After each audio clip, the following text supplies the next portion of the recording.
Today I'm showing you how I made cassava flour from scratch. I got some cassava flour from this cassava you are seeing in the video. Cassava is a very common plant in Africa, especially in Nigeria.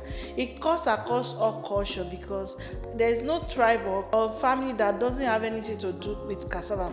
If you don't eat it as gari, you eat it as fufu and many other things that I got it from it. I had a small garden where I planted some yams, peppers, corns and so many other things, but today is my cassava removal day, so I am very proud of myself. It's safe to call me SA the farmer. Okay, so due to the quantity of the cassava, I couldn't remove everything myself, so I employed someone in the area who helped me to remove everything. So after removal of everything, I packed it all home, and the next thing we did was to peel the cassava one by one. Due to the quantity, I used some in making of gari. I also used some of it in making of this cassava flour. Okay, after peeling the whole cassava, the cassava is then washed with clean water to remove any impurity such as sand and insect from it. After peeling and washing, the cassava is then grounded, which was grounded into perfection. Remember, the cassava was grounded the same day it was peeled and washed. We did not soak it for any day at all. The reason is that soaking your cassava overnight or for 2 days will leave it with some kind of unwanted odor.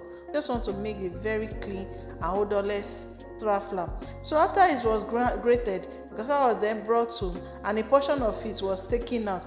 We used some for gari. We also used part of it for the cassava flour. So this is a part of it which was used for the cassava flour. After which it was taken to a press where we extracted out the whole water. On the second day, when the whole water has been fully dried, then the next thing we have to do is to spread it out in the sun. If you have a dehydrator, it's very good. So while it is in the sun, we check it from time to time so that everything can be evenly spread out. So we check it every 30 minutes to turn it from side to side so that everything can be dried.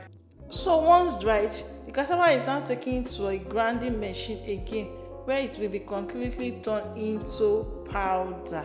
Then our cassava flour is ready. So easy and very cheap source of swallow to make. So once grounded, I took it home and I have to sieve out again, because no matter ground it, there will still be some stubborn shafts in it. So use your sieve or a fine mesh to sieve it out completely. Once ready, cassava flour can be mixed with many things. It serves as a base, like it's like a binder that binds other things together. You can eat it as a meal on its own. You can also mix it with other things such as corn flour, yam flour, plantain flour and even millet. So after everything, I pour it into this container and cover it. As you see it like that, it can last as much as 5-6 months at home without getting spoiled, as long as it doesn't have any contact with water or insect. So this my cassava flour is ready. So as always guys, if you have watched with me till this time, thank you very much.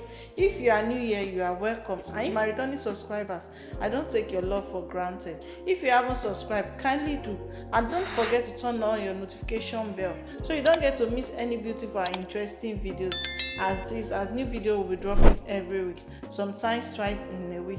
So until next week when I come again with another beautiful and interesting videos, God bless you and bye.